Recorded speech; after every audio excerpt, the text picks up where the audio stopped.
Everybody, in this video we will discuss the main provision related to extortion. Extortion जो कि दिया गया है सेक्शन 308 ऑफ BNS में।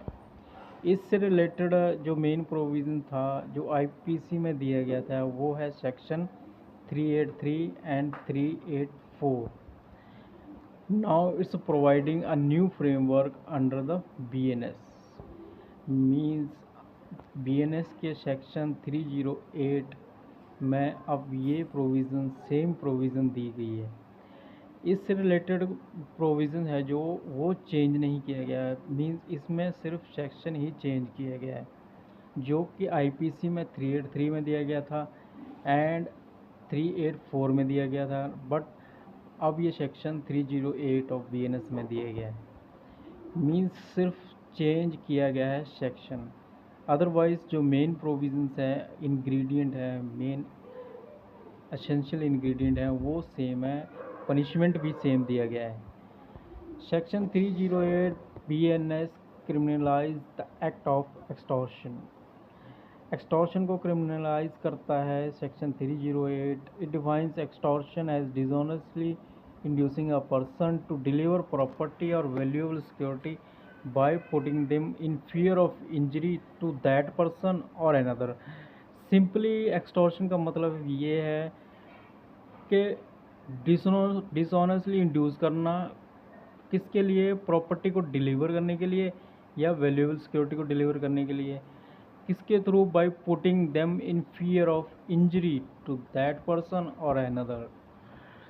तो फियर ऑफ इंजरी के थ्रू प्रॉपर्टी को डिलीवर करवाने के लिए किसी को मजबूर करना सिंपली एक्सटॉर्शन कहलाएगा। एक्सटॉर्शन की जो पनिशमेंट थी वो सेम दी गई है, 7 ईयर्स और फाइन और बोथ। अगर इसकी एक चीज़ और देखें तो एक्सटॉर्शन जो है वो 308 में दिया गया है, पनिशमेंट भी सेम सेक्शन में दिया गया है। हालांकि आईपीसी में पनिशमेंट से रिलेटेड एक डिफरेंट सेक्शन था, वो था 384। मीन्स मेन प्रोविज़न 383 में दिए गए थे एंड 384 में एक्सटॉर्शन की पनिशमेंट दी गई थी। But now under the BNS it's covered only one section, same section covered main provisions and punishment, that is section 308 of BNS।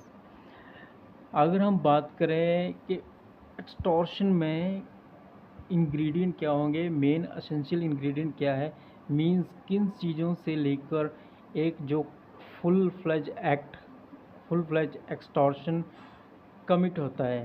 तो फर्स्ट ऑफ ऑल हम देखेंगे डिसऑनेस्ट इंटेंशन। जो कि डिसऑनेस्ट है उसकी जो डेफिनेशन दी गई है सेक्शन 2 क्लॉज 7 ऑफ BNS में। डिसऑनेस्ट की जो डेफिनेशन पढ़ेंगे उसमें दिया गया है wrongful gain to one person, wrongful loss to another person.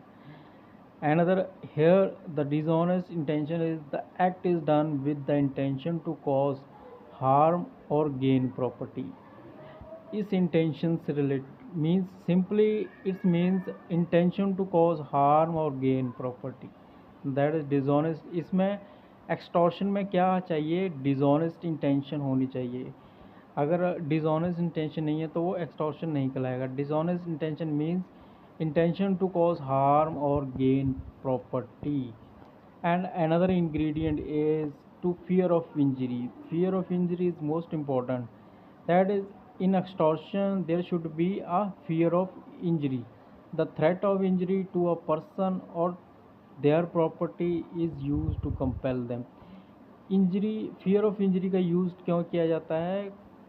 वो किया जाता है पर्सन टू दैट पर्सन और अनदर पर्सन को कंपेल करने के लिए। किस चीज़ के लिए कंपेल करना? प्रॉपर्टी को डिलीवर करने के लिए।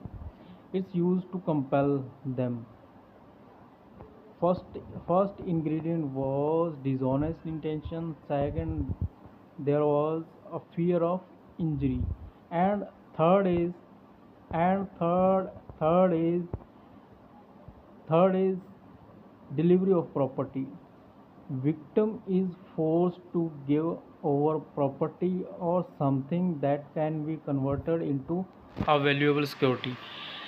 मीन्स एक्सटॉर्शन में जो एक्सटॉर्शन का क्राइम है उसमें delivery of property another essential ingredient. Delivery of property means victim को फोर्स किया जाता है टू गिव ओवर प्रॉपर्टी और something valuable security.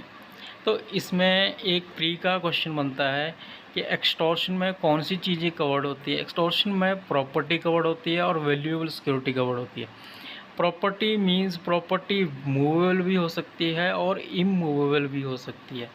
Another is valuable security. Valuable security कुछ section give under section 2 clause 31, that is valuable security means which creates a rights, which creates a legal right or which extend the legal right, transfer the legal right, restricts the legal right, extinguish a legal right means जो भी legal right है उनको transfer, extension, restrict और extinguish करता है तो वो एक वैल्यूएबल सिक्योरिटी कहलाएगा। वैल्यूएबल सिक्योरिटी और मींस वैल्यूएबल सिक्योरिटी दो पार्ट्स में है।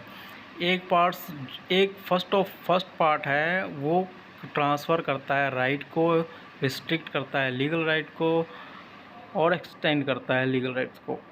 अनदर पार्ट इज़ कोई भी एक्नॉलेज है, जो एक्नॉलेजमेंट है लीगल लाइबिलिटी